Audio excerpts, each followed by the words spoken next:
A good drizzle of olive oil. Add 2 chopped onions. Add 3 halves of peppers in different colors. Add 3 chopped garlic cloves.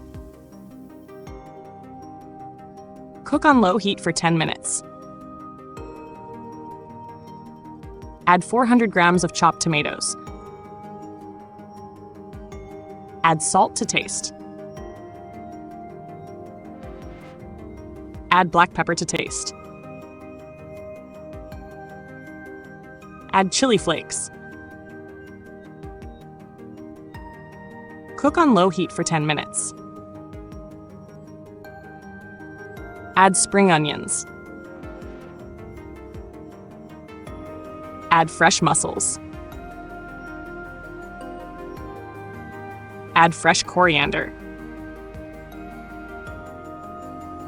Add fresh basil. Cover and cook until the mussels open.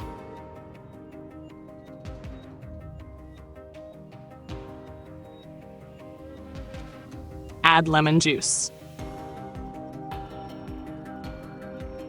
Perfect!